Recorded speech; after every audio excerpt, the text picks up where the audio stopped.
Здравствуйте, товарищи! В эфире футурологическое экспериментальное шоу «Работа с Федором Бирюковым». У нас в студии Дмитрий Демушкин, общественный деятель. Читатели телеграм-канала «Перископ» знают его и как эксперта по международной политике. Ну а сегодня мы с Дмитрием обсудим прикладную футурологию. Оттолкнемся от телеграм-поста, которым Дмитрий поделился некоторое время назад. В нем было сообщено, что в 2017 году в Новосибирске вскрыли капсулу времени, заложенную 52 года назад. И там находилось послание, в котором было написано: «Дорогие потомки, сегодня у нас необыкновенный день, столетие советской власти. Мы горячо поздравляем вас с великим и славным юбилеем. Мы знаем, что наше время интересно, ваше еще интереснее. Мы строим коммунизм, вы живете при коммунизме.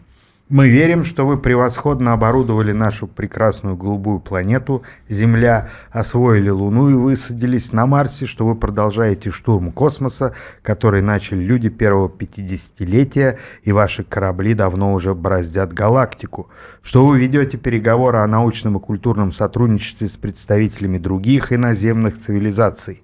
Мы верим, что дело, которое начали 50 лет тому назад наши отцы и дети, и деды, и которые продолжаем мы, вы доведете до победного конца. Счастья вам, дорогие товарищи, потомки». Ну вот, сегодня выглядит это как стёб на самом деле. Да. Однако, есть основания полагать, что действительно 52 года назад наши соотечественники заложили такой текст, адресуя его гипотетическим нам, но мы-то оказались совсем другими, и будущее оказалось не таким, каким оно представлялось тогда.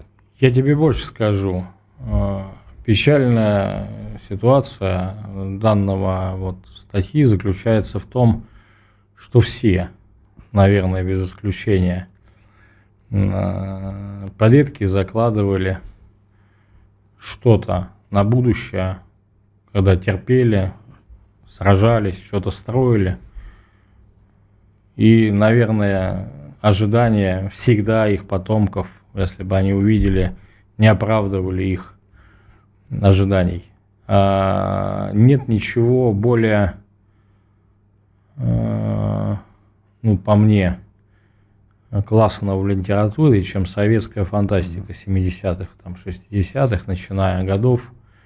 И я зачитывался ей и до сих пор. То есть я понимаю, что вот как раз полет мысли и фантазия – это вот такое. Знаете, я смотрел интервью одного известного ученого, и он вспоминал свои годы, когда он решил посвятить себя космофизике, вот этому всему в школе, какой был полет мысли, и говорит, в какую суровую реальность мы в итоге уперлись. Что я сейчас понимаю, что, говорит, и через 1000 лет мы не достигнем тех целей, которые ставили. Вот. И на самом деле для любого общества эта схема почти всегда строится по принципу: мы-то с вами должны потерпеть и что-то великое построить, но вот ваши дети будут жить, и там что-то там транслируется великое, потом дети будут терпеть для детей, дети будут терпеть для детей. Это система постоянного цикла, в принципе. Когда у вас есть какая-то... Потому что если нету какой-то цели стратегической что-то построить, бороздить просторы Вселенной, что-то великого, то, как-то живется скучно, и общество начинает слишком в материальные блага шататься. Там нету ничего великого, величия какого-то вот этого . И власть всегда это любит использовать. Если у нас не хватает хлеба, колбасы и икры, давайте мы пообещаем много патриотизма и много величия, но в будущем. Но идти мы к нему уже будем сейчас. Образ будущего, построение божественного царства был и в некоторых монархиях у нас, мы к нему активно тоже должны были двигаться, и он всегда есть. Вот я сомневаюсь, что у сегодняшних власть придержащих есть какой-то образ будущего, у них даже стратегической какой-то последней линии политической я не вижу, а уж тем более какой-то сверхидеи, сверхцели. Вообще организация общества, оно не так много механизмов, как оно строится. Есть понятная рыночная модель, когда все двигает инициатива. Ну, главный вопрос же – это мотивация, да? Ведь любое действие, оно должно быть мотивированным. Это как вот, конечно, нельзя не сводить все это до бихевиоризма Павлова, да, как он там с собаками стимул и реакция, но тем не менее. У человека может быть какой стимул, да, либо это там зарабатывание денег, там, ресурса, получение благ, власти, да, и он что-то делает, совершает, бежит. Либо какая-то великая идея, да, что он идет и что-то там, неважно чем, махает долго и работает не потому, что ему там пайку пообещали продуктов, а потому что еще у него есть какая-то идея, да. Ну, как бы других путей-то нету. И тоталитарная власть, она всегда на идее должна зиждиться, потому что иначе непонятно, если идет какая-то там уравниловка, нафига мне что-то там создавать. Но опять же, там, либо надо быть там, надо найти какую-то мотивацию, да, либо там на номер просто отрабатываешь и живешь, да. И вот дедушки и бабушки, они какую-то идею верили, да, что вот их дети, а в итоге там и внуки, и правнуки там.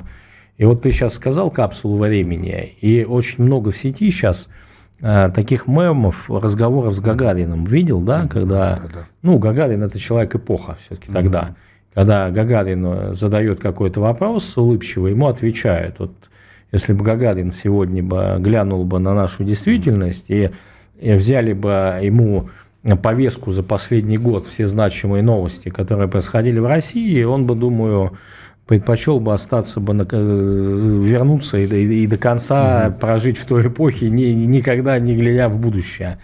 Вот. Ну да, это вот действительно. Сегодня я идеи никакой не вижу, ее пытаются высасывать из ничего, вот это традиционные какие-то ценности, патриотизм, но они плохо... Этот тулуп очень плохо рядится на людей, которые его олицетворяют. Просто этому всему нужно соответствовать. И это я бы еще понял бы такие, да, если бы у нас были воины-аскеты, монахи какие-то во главе, я бы еще как-то бы на это поглядел бы и подумал бы. Ну, там все как бы обратно, да. Мы все смотрим на домики с уточками, а потом нам рассказывают за патриотизм, за величие и за войну с Западом. Вот, еще там сатанисты приплетаются. Вот. Сатанисты, запрещенное экстремистское террористическое движение в России. Запрещенный, ну, да. Слушай, ну я на самом деле полностью разделяю, что это запрещенное экстремистское террористическое объединение, и дьявол был действительно князь мира сего, это главный негодяй, который стоит за плечами всех плохих людей. Он остается князем мира сего. Плашку да. Ему, плашку обязательно, да. Клеймили его в Писании, и надо ему еще и плашку. И его последователям, вне сомнений.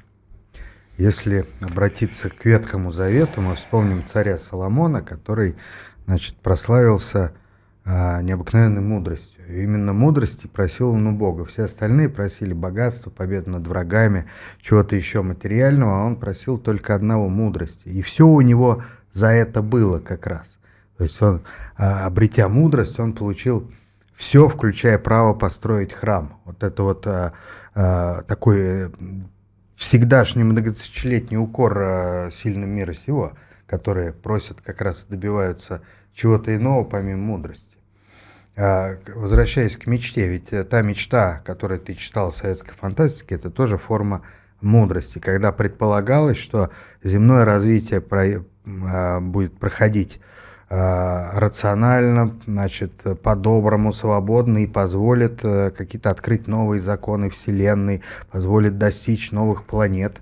Но что-то пошло не так, и почему, на твой взгляд, люди от этой мечты отказались? Помнишь, была у группы Ария такая песня в конце 80-х: «Что вы сделали с нашей мечтой?» Ну, если мы, опять же, разделяем все-таки про какую-то сверхидею государства, это один вопрос.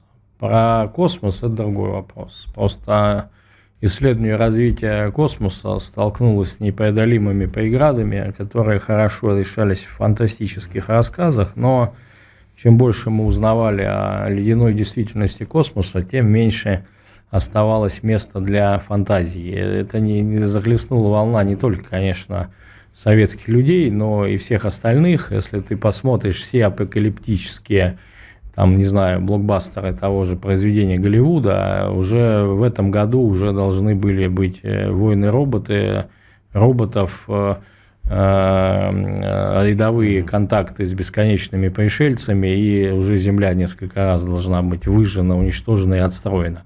Поэтому они тоже, кстати, судный день Терминатора тоже, по-моему, прошел уже. Да. Так что это все... Бесконечно новая эпоха. Да, это действительно полет, когда только начиналась космическая эпоха. Казалось, что вот завтра мы начнем беседовать с жителями Венеры, послезавтра еще там с кем-то и так далее, что это будет вот...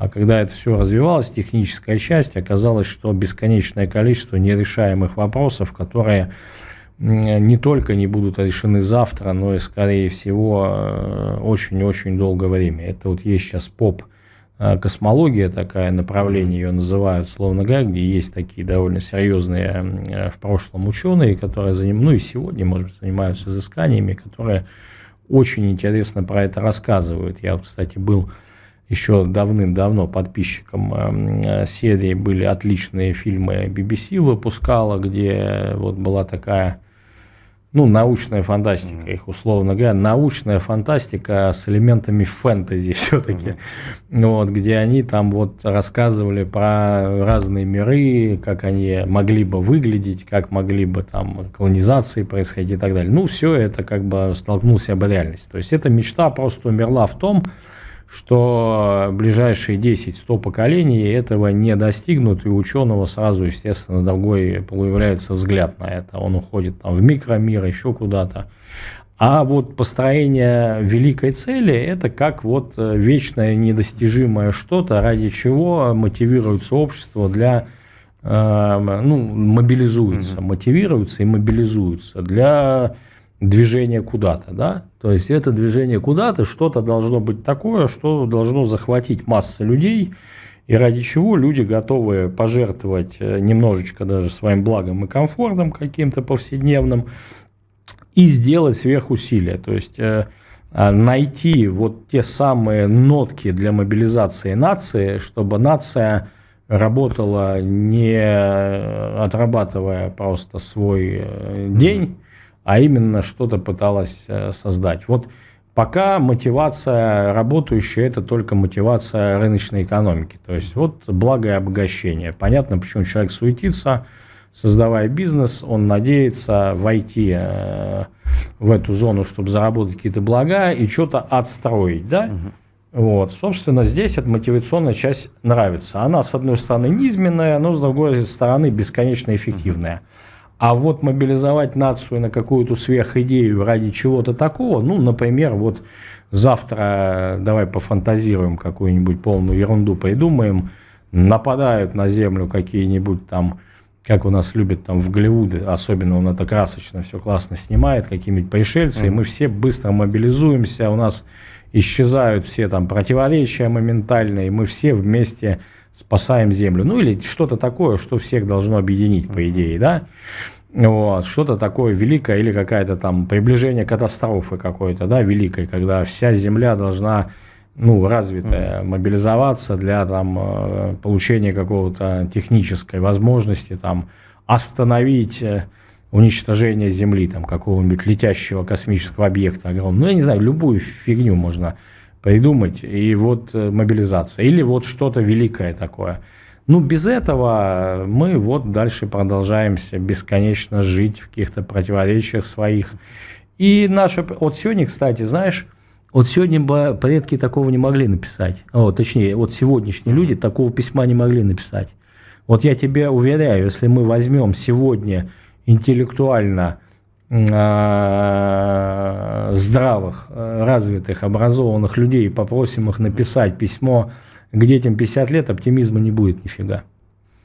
Не будет. Не будет никакого образа преодоления. Я больше того, я думаю, что скорее письмо будет более пессимистично. Надеюсь, что вы еще живы и Третья мировая вас не коснулась. Вот скорее вот такое бы сегодня письмо написали бы люди, ну, без вот этой там властно-телевизионной окраски, а именно вот честно ему сказать, напиши, вот что ты думаешь будет через 50 лет. Вот мое письмо бы никакого оптимизма на 50 лет не питало бы. Минимум мы еще несколько десятилетий обречены быть в сложной переходной ситуации. Ну, после слома жить. Я все-таки думаю, что он случится. Вот. Так что, вот видишь, они тогда мечтали, они фантазировали, они видели, ну или в космосе. И про космос мы сегодня такого не напишем, потому что действительно, если вы погружены немножко в эту тему космологии, все, что с этим связано, и отслеживаете последние новости, события, то есть, то вы понимаете, что чем больше мы узнаем о космосе, тем больше мы понимаем, что это проект освоения и развития, он по времени занимает больше, чем жизнь разумного человечества на Земле. И сразу ты к нему по-другому относишься. То есть, если брать, там, не знаю, самых там древних, более-менее там уже людей, начиная использующих хоть какие-то орудия труда, и ты понимаешь, сколько должно пройти веков для того, чтобы что-то в этой области действительно по-настоящему... Вот, чтобы можно было мечтать вот о чем-то, надо вот время спрессовать необычайно. Или нужно допускать, что мы чего-то не знаем, каких-то законов природы еще не открыли. Нет, я не согласен. Ведь любое изобретение революционное. Это очень плохо выглядит, но если ты будешь беседовать сейчас вот с сегодняшними сильными учеными, твой оптимизм не будет. Они Правильно. считают, что ты не найдешь здесь уже. Здесь есть проблемы, которые не решаются чудесами. Не варп-двигателями, не сферами Дайсона, не прочей ерундой. Любой эпохи, вот когда еще не изобрели первый воздухоплавательный какой-нибудь там, значит, агрегат, ученый той эпохи, конечно же, убеждал, что это невозможно. А были времена, когда подобное считалось ересью, и прорывные ученые вообще причислялись к еретикам. И все равно, я с тобой не согласен, есть нерешаемые и будут нерешаемые задачи. Расстояние, передвижение, скоростей, времени и пространства. Никакие фантазийные решения, вот это уже консенсус практически. Хотя сегодняшний я понимаю, скоростной самолет разве не чудо с точки зрения не человека чудо. 200-летней давности? Нет. Ну как? Вот законы Эйнштейна, они все-таки не перепрыгиваются. До Эйнштейна-то их не знали? Да, не знали. Вот. И, может быть, появится новый Эйнштейн. Хорошо. Или закон Демушкина откроет какие-то невиданные Здесь согласен с тобой, мечтать склонны люди, которые сильно в это не погружены. Да. Значит, будущее строят те, кто не сильно погружен в настоящее. Ну, они все равно опираются на достижения, которые уже существуют. Вот. Но мечтать, да, мечтать – это неотъемлемая часть любого человека. И всегда у нас вообще в нашем менталитете ожидание чуда какого-то. То есть это свойственно, в частности, русской ментальности. Это здоровый психологический механизм? Кто-то скажет да, кто-то нет. Ну, а ты как считаешь? Ну, мы же прошли через века, в результате там различных процессов исторической справедливости выстроили там, ну, в силу там разных обстоятельств крупнейшие государства, ну, выжили как-то, существуем. Поэтому, ну, как это можно сказать, что это плохая, значит, черта? Значит, все-таки она помогла нам как-то жить до этой студии сегодня. Угу. С другой стороны, многим она кажется очень нерациональной и из-за этого очень сильно вымораживает, вот в том числе и меня, когда вместо того, чтобы что-то встать и сделать, у нас многие вот в этой вот ментальности находятся, что должно что-то произойти, там какой-то шаман пойти, что-то стукнуть в бубен и все изменится, там, не знаю, на печи полежать 33 года, встать, и почему-то сразу ты богатырь оказался, да, вместо того, чтобы пахать там долго для этого, там сапоги, скороходы, скатерти, самобранки там, и так далее, там все это по щучьему велению, золотые рыбки и так далее. Все это вот есть такая. И сказки, это есть душа. Душа народа – это сказки. Да, технология чудо, да, что мы сидим на попе, и вдруг там тутух, и все изменилось в лед. Чтобы пришел какой-то дядя и сказал, сидите дальше, я вам число назначу, когда все в лучшую сторону изменится. И сидит толпа у нас Иванушек и ждет это число, на часы глядя. Почему-то у них что-то изменится. Вот. Ну, я вот с одной стороны меня это бывает вымораживает, а с другой стороны, ну, может, это какая-то функция защитная, которая помогала нам пережить определенные невзгоды. Ведь вера в лучшее – это очень важная тоже часть народного менталитета. Вот сегодня она гаснет. Вот, я считаю, это вера. Ну и народ, социум у нас сильно меняется. Но эта вера-то она не сама по себе гаснет, то массовая культура, которая действует в условиях рынка, она снимает, пишет, издает то, что заказывают. И сегодня заказывают именно мрачные антиутопии, которые в целом показывают людям, что все умрут, но, допустим, сверхбогатые выживут, у них будет убежище. Вот рынок, там... чтобы его, ну, мы любим демонизировать, да, но рынок дает то, что востребовано и нужно. Если вот обществу это нужно, вот, ну, ты помнишь 90-е, да, чернухи и порнухи все наелись быстро, да, появились и другие запросы. И рынок – это же только механизм. Рынок – это люди делают для людей, да, то, что им нужно. Это же не какой-то госплан, который стоит и выдумывает. Конечно, у нас сейчас там куча конспирологов появится, напишут там, что все мировой заговор и так далее. Но, тем не менее, мы исходим из того, что... Мы напишем на стене «Госплан жив». Да мы можем писать все, что угодно. И Ленин жив, и кто угодно жив, и так далее. Вопрос же не в надписях на заборах. Вопрос в том, что сегодня мы никакой идеи не имеем, ни плохой, ни хорошей. Какая плохая или хорошая, мы можем бесконечно дискутировать в студии, но ее наличие сильно выделяет государство на планете Земля, какой-то план мироустройства.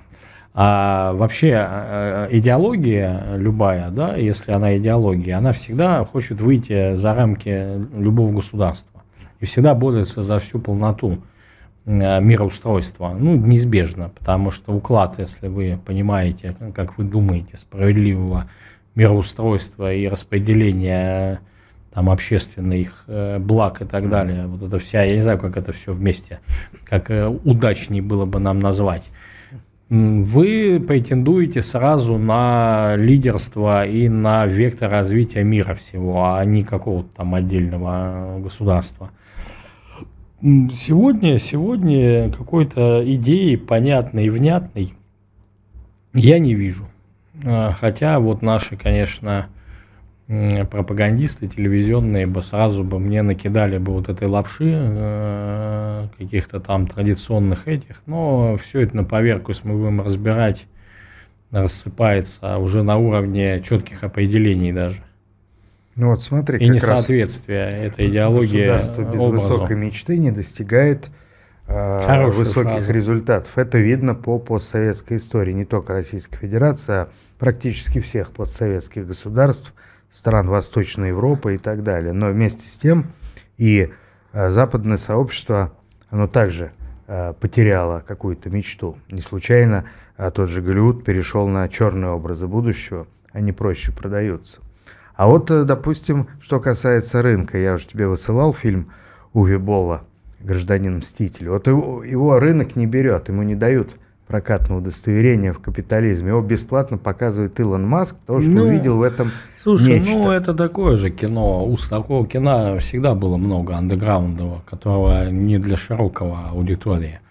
Потому что я понимаю, почему оно ограничивается. Потому что с точки зрения большинства европейских государств, не моего личного мнения, оно, конечно, разжигает некие настроения межнационального дисбаланса и баланса и так далее. Мне фильм, ну, он снят-то несложно, но просто та заложенная идея, она сегодня европейскими леволибералами, не путать с нашими левыми, не принимается абсолютно. И понятное дело, что это противоположно всему тому, что они пропагандируют. Этот фильм таких вот правых консерваторов а-ля там Трампа и компании. Поэтому, кстати, Маску это и понравилось. потому что вот это их тема. Ну, это как реакция на нынешнюю конъюнктуру. Конечно, это как реакция на провал политики мультикультурализма таких западного. фильмов в Америке выходило в 80-е и 90-е годы навалом, на самом деле. Вот так, там прямо аллюзии к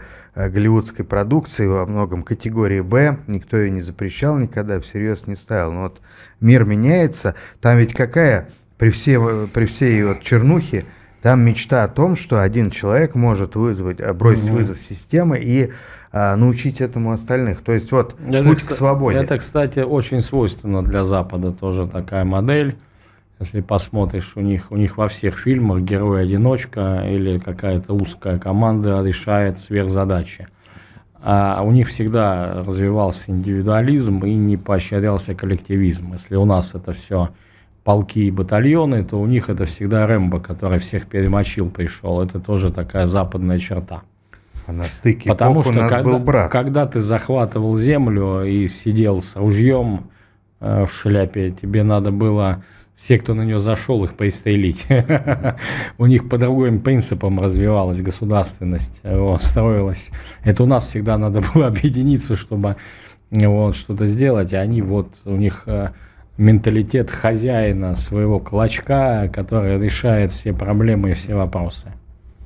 У нас был брат на рубеже эпох, который стал культовым фильмом нескольких поколений. Да, то есть, который сегодня нам сначала не вырезали из него фразы, а сейчас и вовсе уже не крутят, его убирают с телевизионных экранов, да. А крупнейшая коллективистская идеология коммунизма родилась на Западе. Кстати, в разгар промышленной революции. В треугольнике Берлин, Лондон, Париж. Вот там вот как раз все прорывные идеологии того времени зародились. А отнюдь не в коллективистской России общинной. У нас-то и царская власть считала это привнесенными, импортными подрывными идеями. Но, знаешь, это из серии мы будем разглагольствовать, что демократия зародилась при Новгородском вече каком-то и так далее. Это все наш коллективизм, он в разных формах присутствовал. Это не означает, что у нас с коллективизмом коммунизм зарождался какой-то и так далее. У нас и демократия, зародилась. Новгород, Псков, конечно. Да, конечно. Вольные, где еще-то на такого увидишь. А потом у казаков все это было военная демократия. Вот. Да, крестьянские восстания, демократические абсолютно. Конечно, конечно. Вот. Декабристское восстание с требованием Конституции. Еще раньше Пугачевщина, конечно. Русская вольница, она дышит через века. Да. Там, кстати, на юге не было крепостного права, там и собирался беглый люд. Кстати, где не было крепостного права, там и экономика сильнее развивалась. Вот.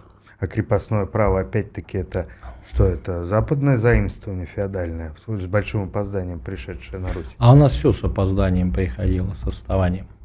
А вот советские фантасты пытались от этого опоздания уйти, не догонять, перегонять, а создать новые миры какие-то. И вот смотри, тогда это воспринималось на ура, и мы до сих пор с удовольствием читаем. Ты знаешь, я тебе опять вернусь к советской фантастике, я зачитывался ее, конечно. Чем меньше ты погружаешься, я говорю, в реальность происходящего научную, тем более захватывающие у тебя фантазии. Потому что здесь ты правильно подметил, что познание, оно сильно сужает, расширяет твое понимание, но сужает твои фантазии, потому что в рамках определенных физических и процессов ты начинаешь мыслить. И чем меньше я об этом знал, тем лучше фантазировалось, и тем лучше эти миры строились.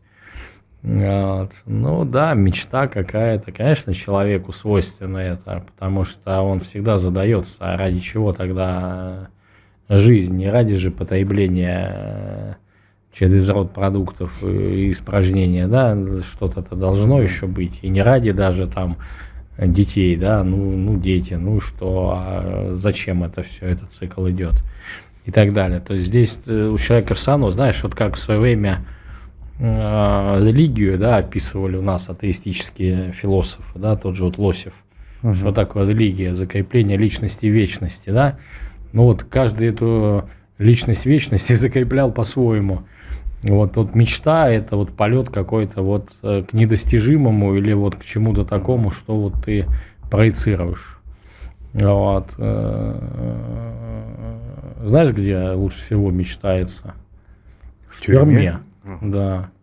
Потому что ты лишен суеты вот этой жизненной, где читается хорошо и обдумываются какие-то вещи, где у тебя есть вот какая-то замкнутая территория, отсутствие суетливых дел. Ведь мы живем в постоянной гонке бесконечных важных дел. Чтобы это понять, когда вот кто-то из зрителей там в силу различных причин вот окажется где-то там в районе там кладбища гулять, да, и вот гуляешь и идешь, читаешь, смотришь на фотокарточки, смотришь даты жизни, смерти, смотришь лица, которые запечатлены, и ты понимаешь, что у всех этих людей были бесконечно важные дела, да, которые не давали им остановиться и о чем-то подумать, что-то там осознать, зачем я здесь и что я делаю, да. И поэтому вот этих людей сейчас нету, и все эти важные дела оказалось неважные, ничего они не стоили, по большей части, да, ну, по большей части, я сейчас не надо со мной спорить там о моментах каких-то отдельных личностей. Имеется в виду, что вот изоляция, она дает совсем по-другому взглянуть на мир, и вот там очень хорошо развиваются фантазии и очень хорошо мечтать о чем-то. Ну, наверное, не для всех этот опыт открывается. Наверное. Ты вот мечтал, там Эдуард Лимонов кучу интересных книг написал в тюрьме, а другие люди занимаются чем-то иным. Кстати, у Уве Болла есть абсолютно отвратительный фильм про тюрьму, по реальным событиям о 4 или 5 заключенных в немецкой тюрьме, которые, значит, одного там убили в конце концов, и вместо мелких сроков вообще по несколько месяцев получили пожизненные заключения и так далее, сломали судьбу себе и другим только из-за того, что погрузились в абсолютный дремучий идиотизм этого заключения. Они там не мечтали. Ну, опять же, какая тюрьма? Есть лагеря, где и мечтать-то некогда, там ты занят только выживанием и думаешь только об этом. Но вот если относиться к современному миру как к расширенной метафоре любой тюрьмы, тогда можно действительно построить хотя бы мечтательный план какого-то изменения. Чего и хотели те старые фантасты. Опять же, в русской традиции больше эти изменения искать в своей душе и в себе, нежели создавать какой-то образ там политическо-экономическую концепцию развития. Вот. Ну, есть и такие, кто любит писать толстые эти труды. Я много таких, ну, немного, я знал таких людей. Ну, вот. Они постоянно приходили к нам, мы, будучи практиками организации, проводили мероприятия, акции. Они нам каждый раз приносили талмуды по 1000 страниц со словами: ну вот, я нашел ответ, как надо построить. И, конечно, ни разу я их не прочитал никогда. Вот. Но есть, да, те, кому вот это интересно, чтение само по себе. Александр Никитич сейчас не к слову вспомнил. Автор целой библиотеки.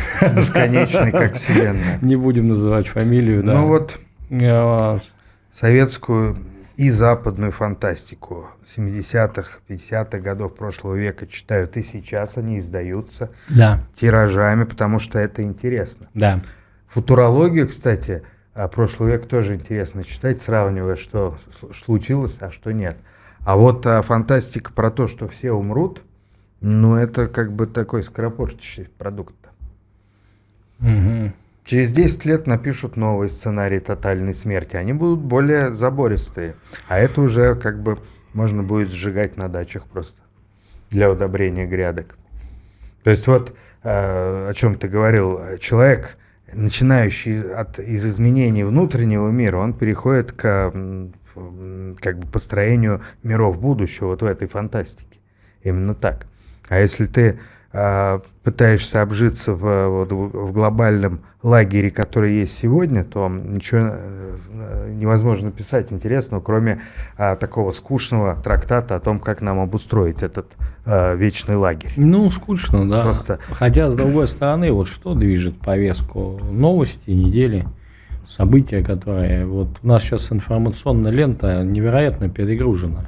И с течением времени она, вот даже мы с тобой можем отследить, насколько она активнее заполняется.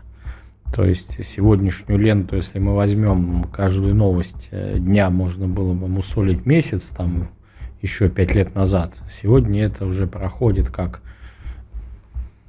абсолютно рядовое событие, да?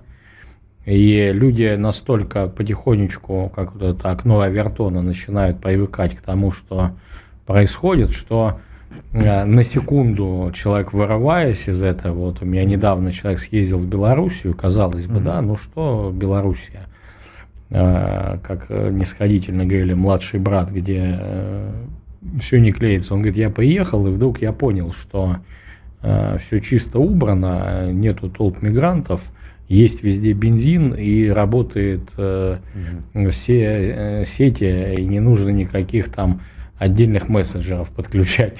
И ты вдруг подумал, что ух ты, а что так можно было жить? Он говорит, мы даже, вот бывает, не задумываемся, не останавливаемся, живем, и потом мы не понимаем, в какой мы точке окажемся, и только наши предки опишут это как застой, великую смуту там или что-то еще. А ты живешь, и эта эпоха как бы вот просто у тебя идет. А Республика Беларусь, она есть здесь сейчас и вообще официально часть нашего союзного государства. Да, да. Не какая-то фантастика. Да, вот, да, не фантастика. Кстати, а что тебе писали в комментариях под тем постом о капсуле времени? Ой, там что-то больше 1000 комментариев получилось. Это такая активная ветка. У меня, знаешь, как и везде сегодня в российском сегменте интернета, сталкиваются сторонники нескольких лагерей. И по большей части это вечные у нас споры о политике, идеологии, справедливом устройстве и личностные отношения. Но были те, кто действительно, как и я, меня этот пост остановил не в плане там, да, построения коммунизма или там чего-то. Меня этот пост именно зацепил тем, что я абсолютно представил, что то, что писалось, это писалось в той эпохе с тем ощущением, которое было о будущем. То есть это не потому, что кто-то сказал, надо написать что-то такое классное, да, а потому что действительно такое ощущение было. Потому что, читая, опять же, я говорю, вот эту советскую фантастику 60-70-х годов, она полностью в этот текст укладывается. Вот, что люди действительно, как бы у них была вера и ощущение, которое сегодня нет у людей, светлое будущее.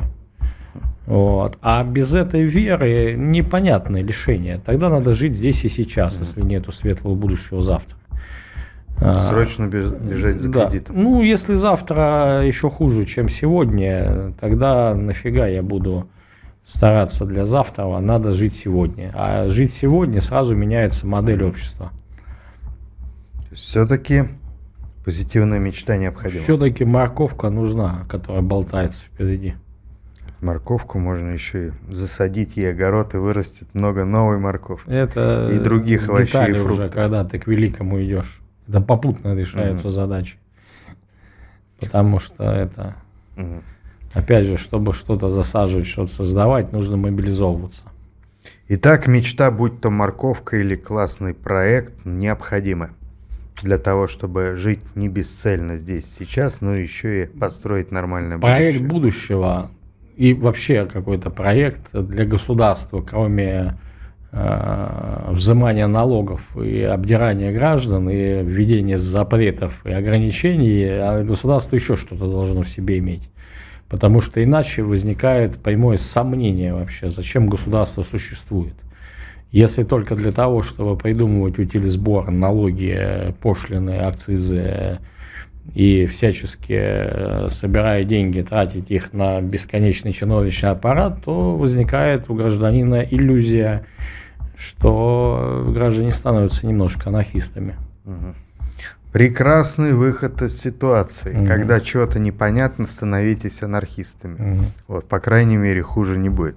Мгм. Ну, а мы продолжаем настаивать на необходимости великой мечты и глобального проекта, такой как проект «Эра». Это была футурологическая программа «Работа с Федором Бирюковым», которая готовится совместно радио «Аврора», точкой сборки и проектом «Эра». В студии был общественный деятель Дмитрий Демушкин. Благодарим вас. Мир вам. Добро пожаловать в мир прогрессивных решений и надежных партнеров. «Аврора» представляет компанию «Акнотика», меняющую правила в мире оконного сервиса и следующую тем же ценностям, что и коллектив нашего информационного агентства. «Акнотика» — это новое слово в остеклении объектов любой сложности. Прямая связь с руководителем. Честность, надежность и открытость команды которого меняют индустрию установки окон, предлагает двойной срок службы конструкций по цене прошлого года. Пригласите для расчета стоимости специалистов 3 компаний, и вы поймете, почему окна Акнотика доступнее, чем кажутся. А гарантия 10 лет – не единственное преимущество соблюдения нами всех строительных норм и правил. Акнотика. Надежно, доступно, в срок. Ссылка в описании.